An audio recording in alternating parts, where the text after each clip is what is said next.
राजा का सृष्टि विषयक प्रश्न और श्री सुखदेव जी का कथा आरंभ। श्री सूत जी कहते हैं, सुखदेव जी के वचन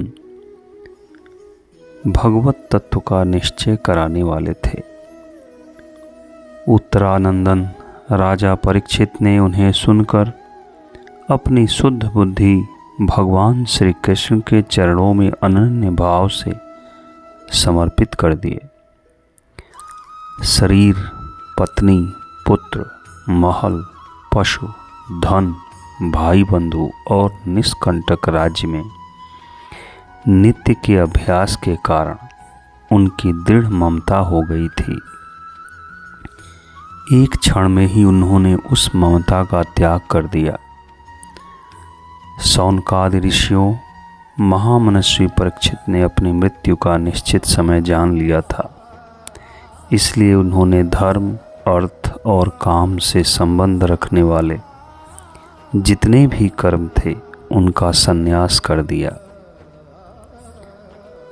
इसके बाद भगवान श्री कृष्ण में सुदृढ़ आत्मभाव को प्राप्त होकर बड़ी श्रद्धा से भगवान श्री कृष्ण की महिमा सुनने के लिए उन्होंने श्री सुखदेव जी से यही प्रश्न किया जिसे आप लोग मुझसे पूछ रहे हैं।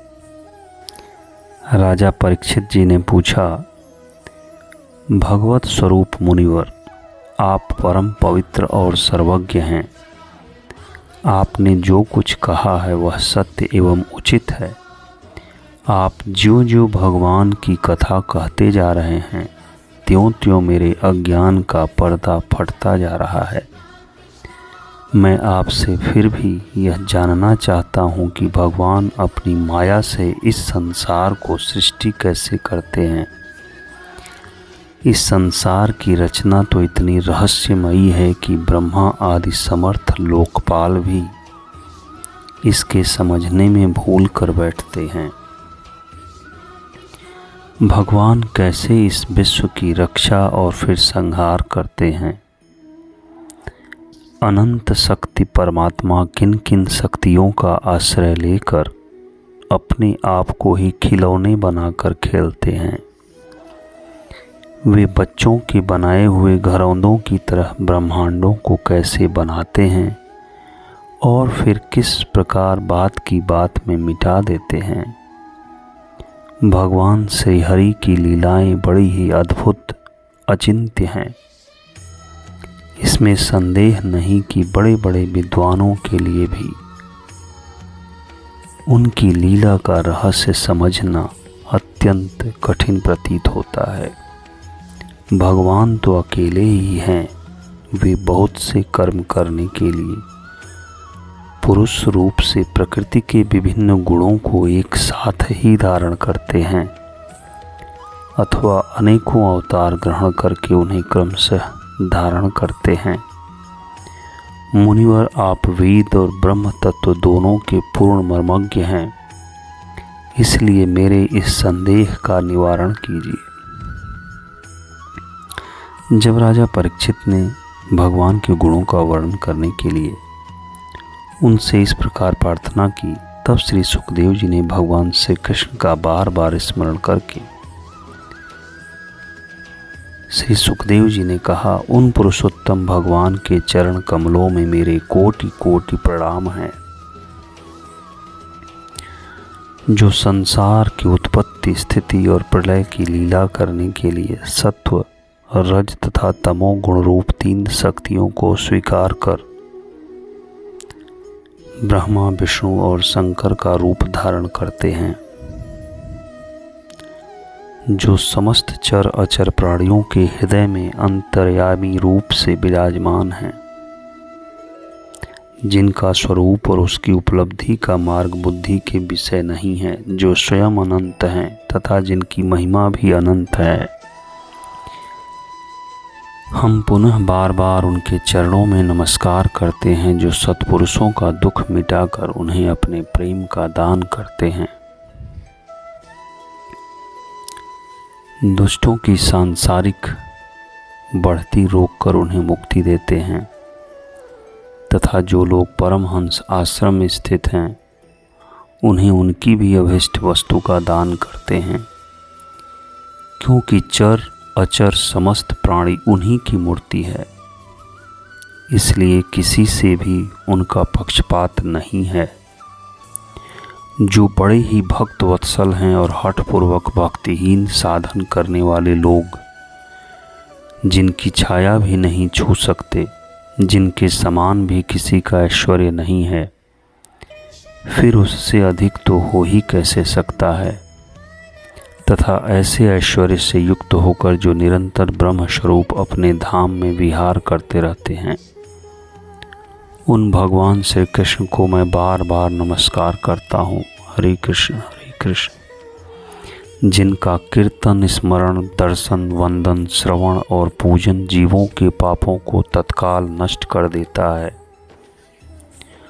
उन पुण्य कीर्ति भगवान श्री कृष्ण को बार बार नमस्कार है। विवेकी पुरुष जिनके चरण कमलों की शरण लेकर अपने हृदय से इस लोक और परलोक की आसक्ति निकाल डालते हैं और बिना किसी परिश्रम के ही ब्रह्म पद को प्राप्त कर लेते हैं, उन मंगलमय कीर्ति वाले भगवान श्री कृष्ण को अनेक बार नमस्कार है। जय श्री कृष्ण। ओम श्री हरि। बड़े बड़े तपस्वी, दानी, यशस्वी, मनस्वी, सदाचारी और मंत्रवेत्ता जब तक अपनी साधनाओं को तथा अपने आप को उनके चरणों में समर्पित नहीं कर देते, तब तक उन्हें कल्याण की प्राप्ति नहीं होती। ओम श्री हरि। जिनके प्रति आत्म समर्पण की ऐसी महिमा है, उन कल्याणमयी कीर्ति वाले भगवान को बार बार नमस्कार है। ओम श्री हरि।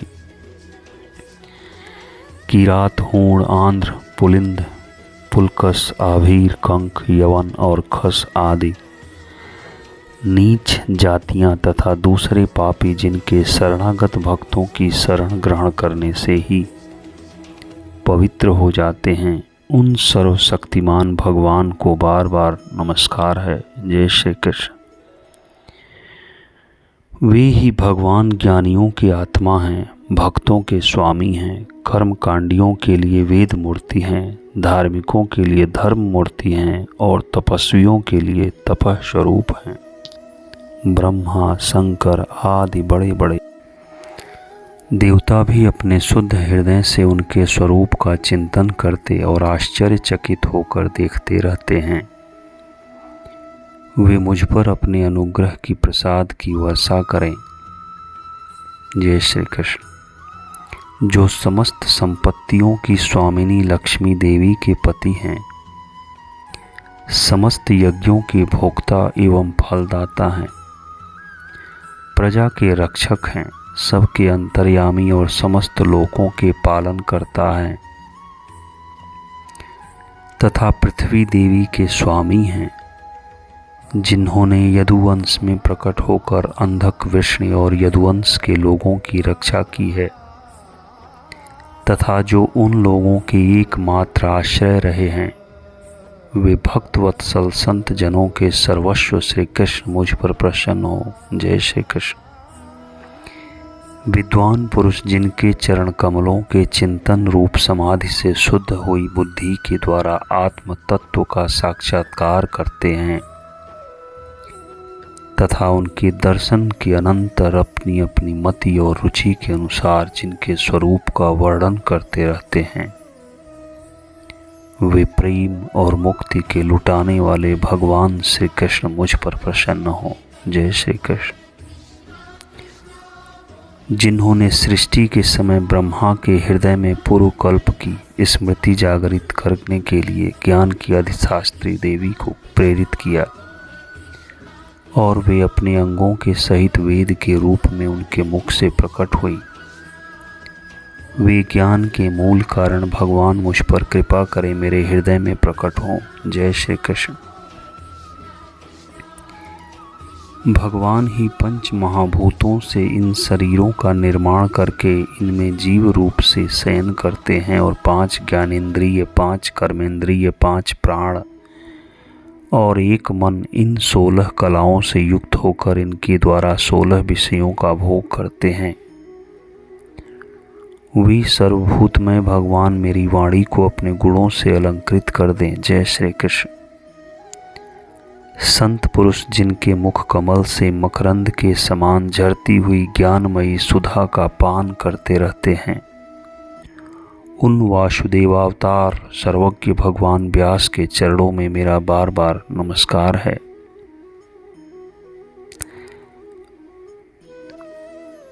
हे परीक्षित, वेद गर्भ स्वयंभू ब्रह्मा ने नारद के प्रश्न करने पर यही बात कही थी, जिसका स्वयं भगवान नारायण ने उन्हें उपदेश किया था,